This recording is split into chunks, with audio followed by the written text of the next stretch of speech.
And speaking of Zack Snyder, let's close things off with Rebel Moon Part 1, A Child of Fire, Yeah. which is written, directed, and much to my surprise, uh, he also is the DP for this, Zack Snyder. Yeah. Here's our one man show. Yeah, literally a one man show, right? And Right. as you brought that up, right, you might as well kick off, apparently what the reason is behind the show existing in the first place, right? I don't know how much of it is true, to be honest, but apparently, Zach had a pitch for a Star Wars story. He went to Lucasfilm, like, Right. hey, I want to do Yeah. this, and Lucasfilm was like, now we good. And he Right. eventually went to So Netflix yeah, because you just went and do you and Star Wars with hookers and blackjack and yeah. Well, basically, he yeah. went to Netflix because he did Yeah. the show Army of the Dead, which I didn't care for honestly Right. for them, and Yeah. it's like Army of the Dead was a hit nonetheless, right? And we have what it is here, right? So my expectations were very low for this. Like when I saw the trailer for it, I was like, the joke I just kept making was that we couldn't get Dune Part 2 because they rescheduled it, but we get Rebel Moon Part 1, yay! So I would say, okay, all right. But yeah, my expectations were very, very low for this, right? Just mainly because of how Zach's output over the past few years were, right? Because I would say like I really like as far as for me in my opinion, his two best works will always be 300 and Watchmen, right? But those are adaptations, right? Those are him adapting, source material, right? Right. But when it comes to him actually putting out his own stuff that he wrote, yeah, Yeah. sorry, you get shit like Sucker Punch, which I hated. Yeah, I mean I felt that the message with that yeah, was sucker. so muddled and just made no Yeah. sense, It's trying to be feminist, but you also want to be kind of misogynist at the same time. I'm like, Right. no, stop it now, you know? Yeah, no, the sucker punch I kind of respect for what it was. I get it, but it's one of those intentions over execution things again that he's real suffer from. And but the one I liked from him was Alt. Alt was hard.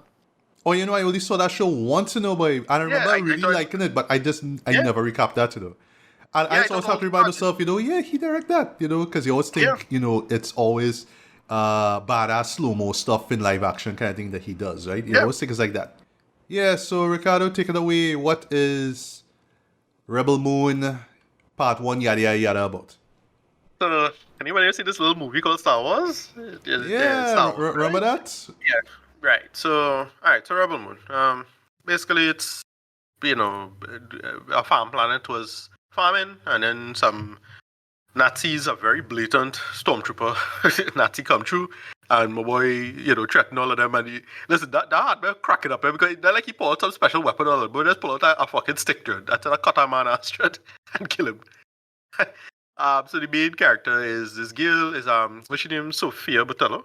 Yes, it's her. Who I Yes. haven't seen Yeah, yeah. in a while. The last time, honestly, I saw was Yeah. it Atomic Blonde, but that was like years ago. Right. Right. I liked her in I remember it's like her character in Star Trek, the third Star Trek Kelvin film. She was in that. Which And I Star really Trek? like Sorry.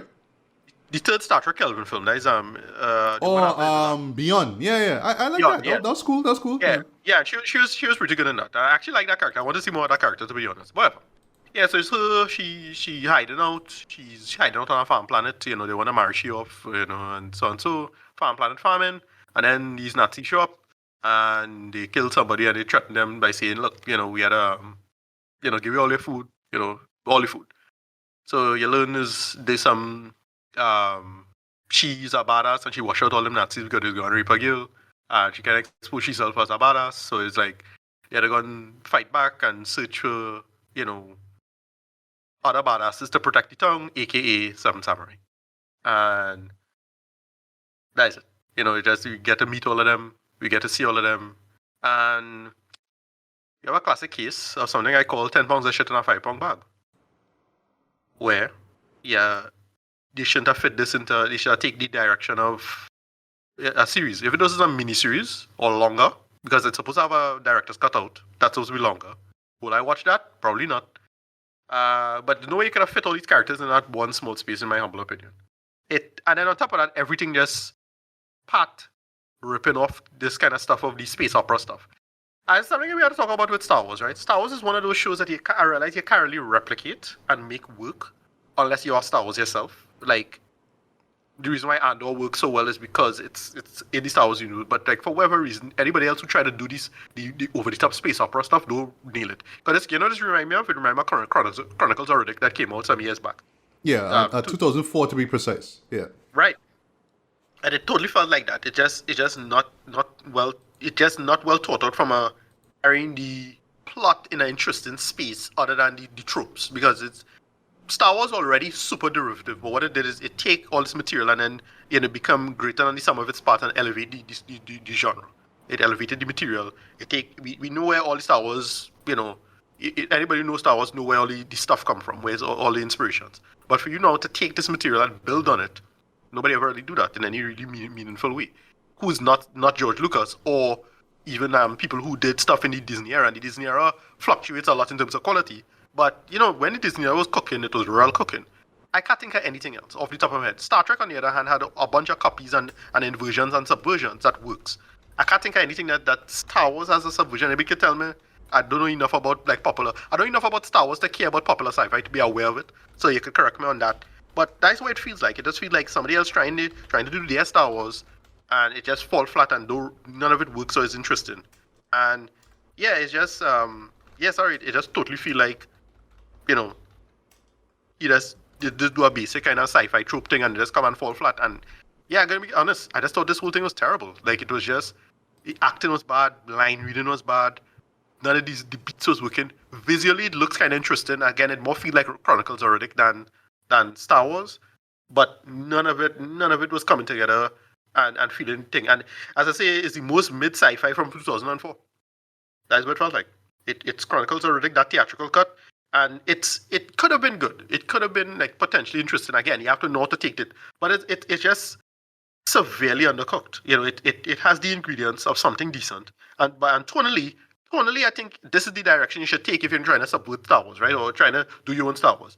But Snyder put the cart before the horse with this kind of stuff. You're supposed to tell a decent story first and then fuss about the world building bullshit after, right? That's what you're supposed to do. Nobody Star Wars didn't have anything, after the first Star Wars. That remember we did the documentary.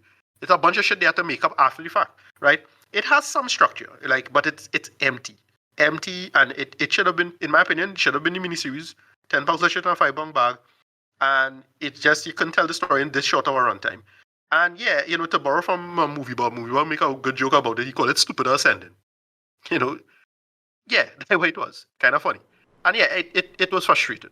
I just couldn't get into this. It doesn't work. I don't want to see part 2. I don't care to see part 2. Yeah, just kill this. They should die faster than the DCU. Speedrun the death to this because none of it is interested to engage it. Yeah, that's me. All right. So I never thought in a million years, right, that I would have seen like I've seen Zack Snyder films where the message was modeled like I see with Sucker Punch, right? I've seen the films that people find were just overly indulgent and all that kind of stuff, right? But I have never seen a film from Snyder that was so dull and so boring and so derivative and so That is bland. And that's what no, I got with this movie here, boy. that is the biggest sin too. The biggest sin is that it at least do you remember that good action? Like the first big action sequence where in the barn. I like this. Yeah, there was nothing Right? to it. And I'll talk Yeah, about the action scenes in a bit, right? But yeah, yeah, boy, I just watched this film for about 2 hours and 15 minutes, whatever the runtime was, right. and I was just zoning out though. Like I wasn't sleeping. I was just sort of watching everything, and nothing, got to me in an emotional level or even in a visceral level. I just sort of saw everything, and I was just like, wow, that's Rebel Moon. Okay, that's Yeah, it. Wow, and it you remember? that's the big original story, or I should say Yeah, the story that's inspired by Star Wars, right? And yet yeah. everything about it is just so derivative. But that's the worst part about it too. Is just how And there's a derivative it all what is. Right? what yeah, what frustrating is that we just had sci-fi that also another sci-fi that looks visually similar to it, but it did its own thing. This was Raised by Wolves, right? I find Yes. Raised by Wolves had that same look, that bombed out look of how everything, like when they're showing the war and when the flashback to the war, the girl. I was like, yeah, okay, this kind of interesting. Look, they do it, and they could have done something really interesting with it in terms of the story, and just Zach, Yeah. and listen, And the part, I don't know, Zack Snyder, you're not going to listen to this, I doubt, but please get a writer. Just, you need to thank write the you. shit. You need to write the shit. Get a writer. Get somebody to sit down and make the weird ideas work. 'Cause that's the trick with a sci-fi writer. Any bullshitter could make up a set of weird bullshit and make up bullshit. Anybody could write, but what makes a sci-fi writer great is the person they link the nonsense with the world and have it make some sense, right? You don't have to be a scientist. You don't have to be thinking to make it make sense, but you just have to just tell a story in such a way, and then usually it comes from the story side first. You tell a story, don't care about world building. Try making world building for its own sake is almost always terrible. And that's what this felt. This felt like one of those D&D, space D&D, or what is Warhammer, like, you know, craft games, and they just do a bunch of world building, and then they just kind of tell a story after the fact. No, you had to care about the characters, and I did not care about anything going on here. And that was just, listen, if I didn't have so much, like, punch creme inside me, I really I would have turned that shit off. Like, I was just on the couch, I just had a punch creme in my belly, and I wasn't going to get up from that couch. That's why I watch this whole thing straight up. Yeah. If I had the energy to get up from that couch, because I'm getting old now, if I had the energy to get up from that goddamn couch, I was going to turn that shit off. Yeah. Like, seriously. Like, Yo, I don't blame you, bro. The remote was out of reach. That is how bad it was. I turned it on. Oh, shit. No, I'm telling you, it was that bad. I turned it on. I was watching it. I turned it on. I had a glass or two. Then the bottle was half finished, right? And then I was like just lying down on that couch, and I was like, I just watching this remote, and I just didn't feel to fucking get up. That's it. Yeah. And that's it. Like, straight up, if I had the energy or something that get me to get up more, I was going to turn that shit off. Like, this was like really, really, this one of the worst things I watched in a while. Agreed, boy. I never thought I would have lived to see a Zack Snyder movie. Not just be like a bad movie, or you want to categorize it as one of the worst stuff, right? But just again, just so uninspired and dull, like, from Zack Snyder. Because I was because I was not invested in it. I didn't think it would have been like this. So I was like, I didn't care. Like, I was like, okay, they're looking like it. I remember making the joke, Zack Snyder's the Orville, right? You know, it's like, whatever, you're doing your own thing, you're doing the Star Wars, but the numbers filed off, right? But do something with it, Dread. Like, do something. And it had nothing going for it. Exactly. Nothing. Not a single thing. It had people I like, the main girl, she's Sophia, but I like her. She have the look, she have the build and everything, and she could sell those moments. Yeah, she's fine in this. She's decent enough in this. I wasn't like knocking it like, hey, she's trash, or no, like, it wasn't. Who was the robot? It wasn't. It was Anthony Hopkins. Yeah, he actually played a droid. Right. Like, shockingly, right? Yeah. The stuff with the robot was like, again, not a bad idea. Again, the ingredients are there, you know. There's a dare there, and it's like, this is a complete slag waste of time crap. But just, jeez, boy, this could have just come together better, Dread, and it just don't work at all. Right. So to touch on what you said about, Zack should get a writer to punch us up, right, to help him out, right? I could see that throughout this whole show. It's one of those shows where it's like, my story have this, and it have this like really badass warrior and this cool like Asian chick with lightsabers, but they're not really lightsabers, and like he's pitching to you the story, right? So basically, what you see on screen is what it is in, according to what's in Snyder's head, what he perceives to be cool, right? And he's showing you this and letting you know, hey, this is so cool. Isn't this cool? But without any context, without any background. All I'm just seeing is just stock characters who may or may not be inspired by anime. So case in point, that so the one chick that I mentioned before, I forgot the actress who played her, right? But the one who have the katanas that aren't, lightsabers, right? They're not lightsabers, yeah. Yeah, I was seeing a bit of, female prisoner, Scorpion, the sequel, just with the hat and the look, the black dress and all that kind of stuff. Like, I saw that, the black the black jacket or whatever it is that she have on there. Like, I saw that, right? I see the influences, right? But you can't just give me influences. You can't just give me, oh, doesn't this look cool? And just, expect me to write off of that. You're not here to wow me. You're here to, to entertain me. You're here to tell my story. And I felt like the story was just so scant, right? So, they set up this whole thing, right? And it catch me by surprise too, huh? This whole village is being, being pressured by these bandits, well, in this case is space Nazis, right? Blatantly so, right? So instantly you're taking Seven Samurai. Okay, cool, no problem, right? But like the just thing be a decision that they leave that village, right? And spend like a huge chunk of the show just finding people to go back to the village, which you don't even do, and what they're gonna do actually in the sequel, right? Which, by the way, oh gosh, Netflix on this serious the moment that like they actually dropped the trailer for the second film on Christmas. They're like, okay, Yeah. Shameless. not excited, but I'll talk about Netflix in a bit too, right? Yeah, Yeah. yeah, and just throughout that, you just see characters, you know who the actors are, or maybe they look kind of cool in a sense, right? But it's just, hey, this guy did this, and talk, blah, blah, blah, right? You don't see anything, you don't see them in the element. Ever so often, you might see one or two characters in the element doing what they had to do, right? But other than that, it's just, you just tell him about things, but you're not really showing about things. You want me to give a shit, but I just don't, because the characters are just so bland and one-dimensional. But you's real selling me on how cool all this is, right? But it's you thinking it's cool and thinking that everybody else is supposed to think it's cool because you think it's cool. It's not cool, right? That's the best way I could sum it up. Yeah. I'm sorry, right? Yep. Directed, yeah, it's okay, right? The cinematography, which I can say is done by Snyder, is okay, right? The kind of muted color thing is okay, kind of fits, all right, no problem. Writing, it just borrows from so much movies. Literally, slight spoiler. There's a moment where the villain who is played by Ed Screen of all people, I was like, "Hey, you in this Yeah. too?" Yeah. Yeah, Yeah. He where he he's was good. talking Like, I like to him. right, where he's talking to one of the head members of the village. That was Glorious Bastards. That was the intro to Glorious Bastards all over Straight again. up.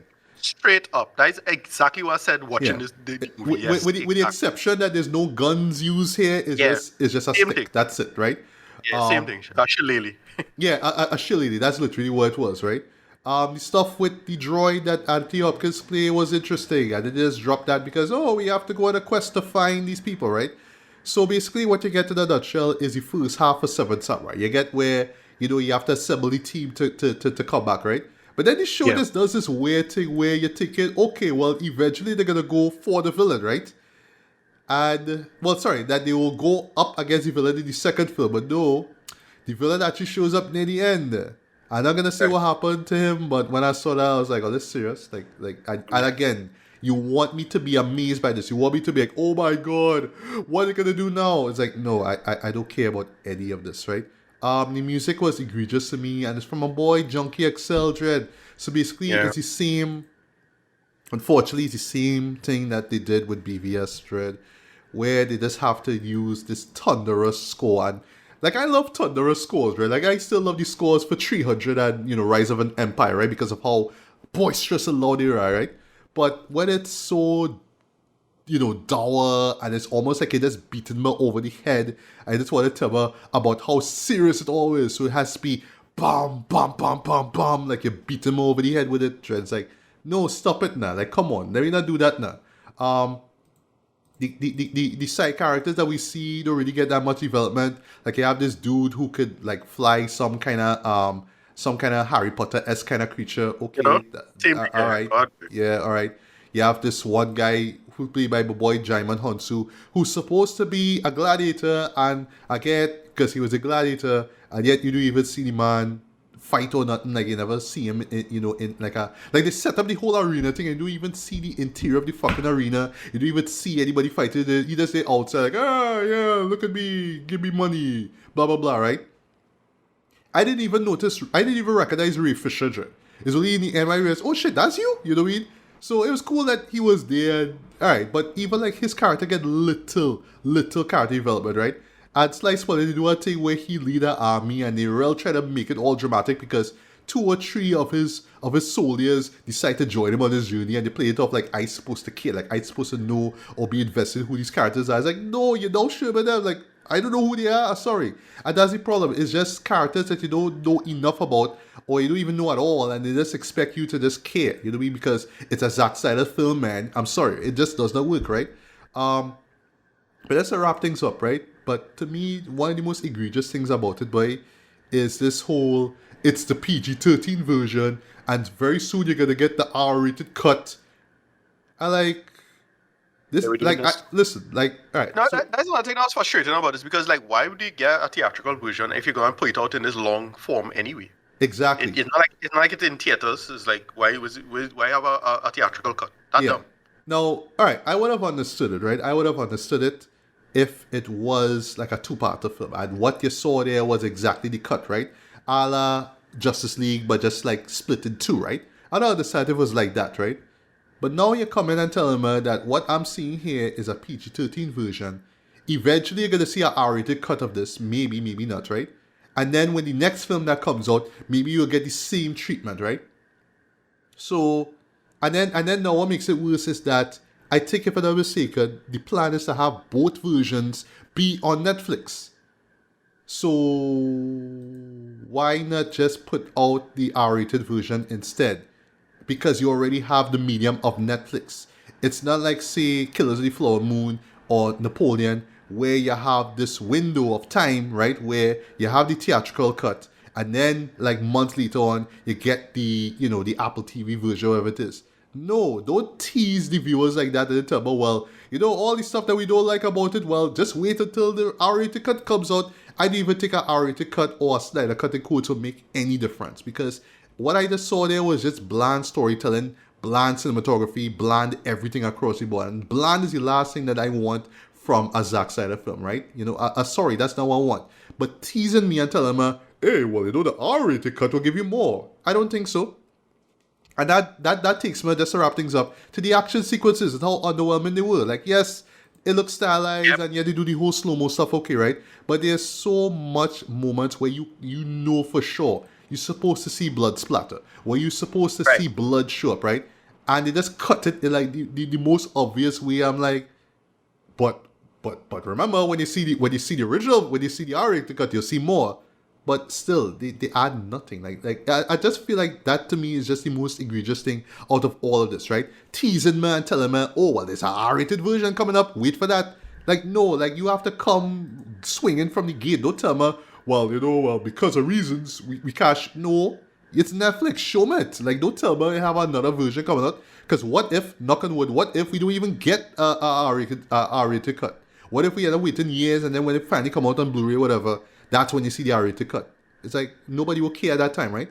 So yeah, in general, never thought I would hate a Snyder film as much as this one, but yeah, I hated this, right? Just mainly because I just didn't care for anything, right? I didn't care for the villains. I didn't care for, even though they were real assholes, right? I didn't care for that at all. The pacing was terrible. The lack of characterization was just didn't make any sense to me. And were there like any real stakes to this though? It was just character A meets character B and all this kind of stuff. But we're gonna save the village, but we also want to take down this empire, and it's all these other things that don't even gel well at all. And the sell is, but it's a Zack Snyder film. Don't you like it because it's Zack Snyder? No, this man in the game for like decades now. He's supposed to know better when it comes to telling a story, especially in a visual way, because that's what he does so well, man. But sorry, just like with Sucker Punch, when it comes to just telling his own story, boy, yeah, he just feels with that, boy. And this is yet another example, boy. So for me, I hate to say this, boy, but this gets a 1 out of 5 for me, boy. Of course, it sucked, though. Of course, this is gonna make it to my worst of list for sure, man. But there was no excuse for this to be this bland and this dull and this unmemorable dread. And then you just then you had the audacity to tell me, well, in the R-rated cut you'll see more, and then even worse though, well, in part 2 you're gonna see how everything kind of plays. So like, really? Okay, well, I probably will watch the second one just to see if it actually adds more to the story or not. I kind of doubt it. But you know me, I'm a completionist. I kind of want to see how things end, right? But sorry, this was just a terrible way to kick off what is just ultimately a space opera story that nobody asked for. That's just me. But yeah, Ricardo, your final thoughts are written. As I said, I just really, this admin checked out almost the entire time. I couldn't get into it. It's too boring. It just don't work and just fall completely flat. As I say, it's, I don't know, raised by Pompex or something like that. This just did not work at all, Dread. It didn't come true. It just flat and boring, and that is the main problem. If you see boring, can't go with that. At least the bad movies are at least somewhat entertaining. But Snyder can't do boring, Dread. Do not do boring. That is the one thing you have, bro. But yeah, I give it rating probably like a 3 out of 10, or probably even not 2.